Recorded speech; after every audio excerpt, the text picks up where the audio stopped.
नमस्कार मित्रों, जय माता दी। स्वागत है आप सभी का हमारे YouTube चैनल में। तो मेष राशि वालों, अंधे की लाठी बनकर चल रही है ये देवी आपके साथ। आखिर क्यों? कोई आपका बाल भी बांका नहीं कर सकता, क्योंकि इस देवी की आप पर कृपा इस तरह से बरसी हुई है कि कोई कभी भी आपके साथ अगर गलत करने की सोचता भी है, सोचने मात्र से उसका ही बुरा होगा। इस देवी का पूरा आशीर्वाद आपके ऊपर है। कहीं ना कहीं ये आपकी इष्ट है, आपकी कुल देवी है, तो इनकी महत्वता को आपको समझना होगा। आखिर क्यों ये आपके साथ है, ये आपसे क्या चाहती है, आखिर आपको इनके लिए क्या करना चाहिए जिससे ये देवी आप पर और प्रसन्न हो। तो वीडियो महत्वपूर्ण है, महत्वपूर्ण तथ्यों के आधार पर बनाई गई है। अनुरोध है आप इसे शुरू से लेकर अंत तक देखेंगे। पसंद आए लाइक करें, कमेंट सेक्शन में जय माँ के जयकारे लगा दें। माता रानी के सच्चे भक्त हैं तो चैनल को जल्दी से सब्सक्राइब करके बेल आइकन को प्रेस करें। वीडियो को लाइक करके शेयर करना बिल्कुल ना भूलें। तो चलिए वीडियो की शुरुआत कर लेते हैं। मेष राशि वालों, दोस्तों, हमारी ज़िंदगी में हमारे पूर्वज और हमारे कुल देवी देवताओं का बहुत बड़ा स्थान होता है। सभी के अपने अपने कुल देवी देवता होते हैं। अगर आप नहीं जानते कि आपके कुल देवी देवता कौन हैं, आपके इष्ट कौन हैं, आपके पूर्वज कौन हैं, आपको नहीं पता है, तो कुछ मत करिए। बस महादेव जी को या जिस भी शक्ति को आप मानते हैं, माता रानी को मानते हैं या महादेव जी को मानते हैं या जिस भी भगवान को आप मानते हैं, दिल से उन्हें अपने कुल देवी देवता बना सकते हैं, उन्हें मान सकते हैं, उन्हें पूज सकते हैं। लेकिन जो आपके पूर्वज हैं उनका आपको विशेष ध्यान रखना है। हर बार अपने पूर्वजों के आपको अमावस्या पे धूप ध्यान देना है। पीने का जो परिंदा रहता है, पानी का जो बर्तन रहता है, जहाँ पर मटका, वहाँ पर आपको शाम को डेली दीपक लगाना है। डेली ना लगा सके तो अमावस पूनम पे, 11 पे या हर शनिवार को ज़रूर लगाइए। लेकिन उनको स्मरण करते रहिए, उनको याद करते रहिए, क्योंकि कहीं ना कहीं देखिए हमारी ज़िंदगी में जो भी घटनाएं घटित होती है, कुछ भी अच्छा हमारे साथ होता है, कुछ भी बुरा हमारे साथ होता है, तो कहीं ना कहीं इसका जो कनेक्शन रहता है वो हमारे पूर्वजों से होता है, हमारे घर के कुल से होता है। तो ये कुल देवी देवताओं का भी कहीं ना कहीं हमारे जीवन में बहुत बड़ा महत्व है। तो आपके साथ तो ये कंडीशन है दोस्तों कि आपके कुल देवी आपसे बहुत प्रसन्न है, तो आपको टेंशन नहीं लेना है। बस उनकी प्रसन्नता के राज आपको जानने के, आखिर वो आपसे प्रसन्न क्यों है और किन चीज़ों का आपको ध्यान रखना है। सबसे पहले तो आप मन के बहुत साफ इंसान हैं। आप कभी भी किसी से झूठ नहीं बोलते हैं, झूठ आपको बिल्कुल पसंद नहीं है। अगर आपको मालूम पड़ जाए कि सामने वाला आपसे झूठ बोल रहा है, तो कहीं ना कहीं आप बहुत ज़्यादा क्रोधित हो जाते हैं और गुस्से में आपके मुंह से अनजाने में ऐसे शब्द निकल जाते हैं जिनका आपको बाद में बहुत पछतावा होता है। ज़िद्दी बहुत है आप, लेकिन मन के साफ है। मन जिसका साफ रहता है, जिसके मन में कोई भेद नहीं रह पाता, वो अपनी हर बात लोगों के सामने जाहिर कर देता है, उसके मन में कभी कोई सीक्रेट नहीं रहता है। ऐसे लोग भी भगवान को बहुत प्रसन्न होते हैं और कुल देवी के प्रसन्न होने का एक कारण यह भी है। इसी के साथ आपको बच्चे बहुत पसंद हैं। बच्चों को जब भी आप देखते हैं, पता नहीं क्यों आपके मन में एक तरफ से बचपना सा आ जाता है, आप प्यार उमड़ आता है बच्चों के प्रति। आपको एक जिस इंसान को कभी भी अगर किसी की अच्छाइयाँ आपको नोट करनी है, तो हमेशा ध्यान रखिएगा, जिस इंसान को बच्चों पे प्यार आता है वो दिल का हमेशा कोमल होता है, साफ होता है, उसके मन में कभी कोई भेद नहीं होता है। तो जब भी आपको लगे कि किसी इंसान को परखना है, तो उसके सामने आप बच्चे को लेकर जाइए, तुरंत आपको मालूम पड़ जाएगा कि ये इंसान बच्चों से प्रेम करता है या नहीं। ठीक है। इसी के साथ एक चीज़ और आपको समझनी होगी। साथ ही दोस्तों, कुछ चीज़ों का भी आपको विशेष देखिए समझिए। भारत में कई समाज जाति की कुलदेवी और देवता होते हैं।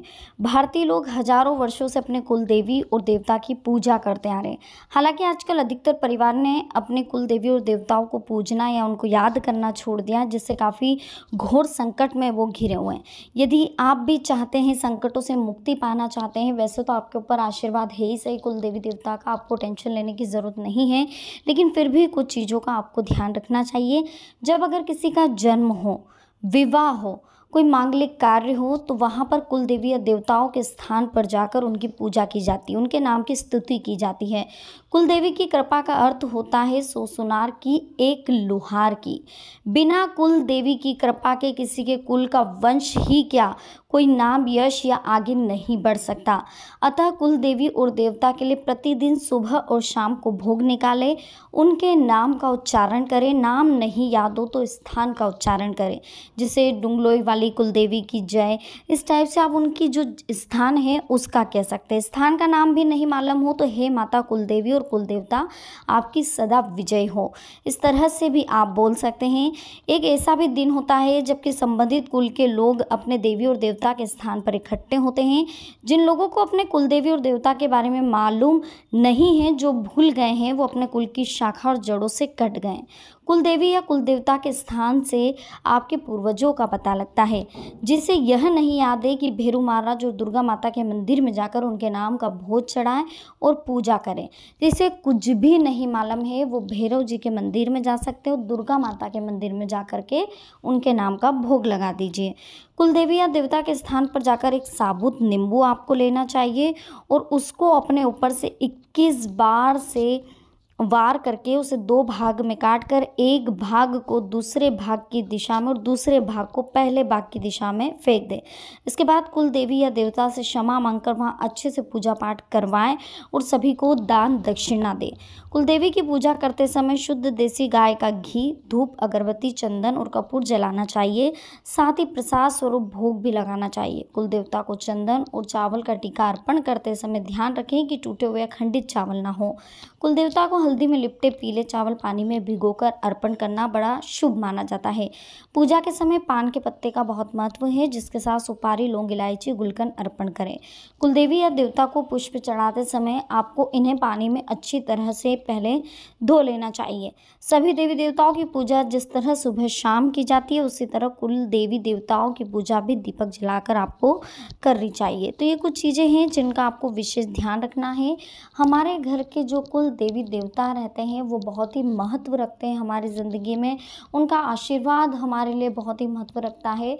तो दोस्तों, जब भी आप अपनी ज़िंदगी में कोई अच्छा कार्य करें, कोई अच्छी प्रगति करें, कोई अच्छी अपॉर्चुनिटी आपको मिले, कोई अच्छा बड़ा अवसर आपको प्राप्त हो, तो कहीं ना कहीं आपके कुल देवी देवताओं का आपके ऊपर आशीर्वाद रहता है और इस आशीर्वाद की वजह से ही आपकी ज़िंदगी की गाड़ी चलती है। तो जब भी आपको लगे कि इन्हें याद करना है और आपको कुछ भी पता नहीं है, तो भैरव जी के मंदिर में आप चले जाइए। रविवार जा सकते हैं आप, हर रविवार को आप जा सकते हैं। हर रविवार नहीं जा सकते तो महीने के किसी एक रविवार को या फिर पूनम के दिन भी आप जा सकते हैं। पूनम के दिन आप भैरव जी के मंदिर में जाइए, दुर्गा माता के मंदिर में जाइए और उनके नाम का कुछ भी प्रसाद या भोग चढ़ाकर आप वहाँ से आ सकते हैं।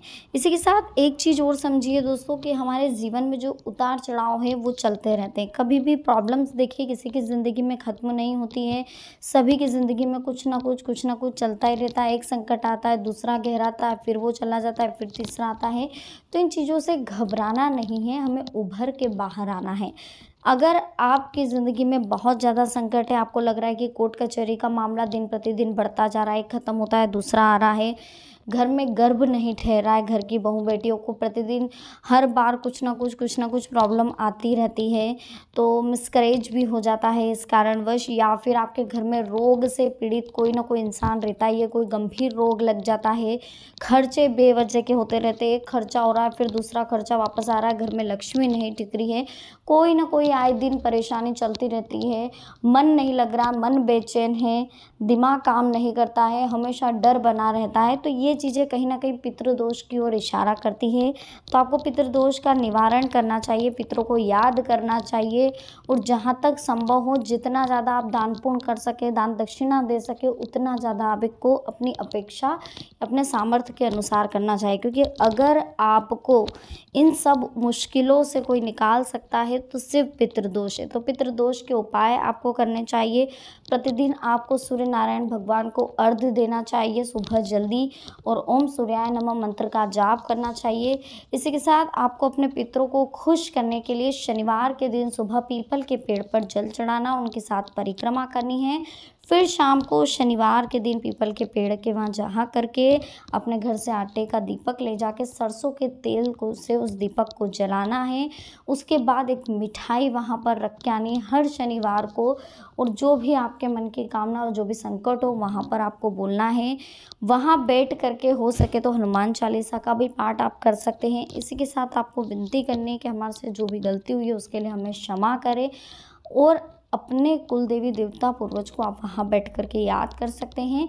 इसी के साथ जीवन में जो भी दुख संकट है सब दूर हो जाएगा। तो दोस्तों आज की वीडियो आपको कैसी लगी, पसंद आई हो लाइक करें, कमेंट सेक्शन में जय माता दी लिखें, चैनल को सब्सक्राइब करके बेल आइकन को प्रेस करें।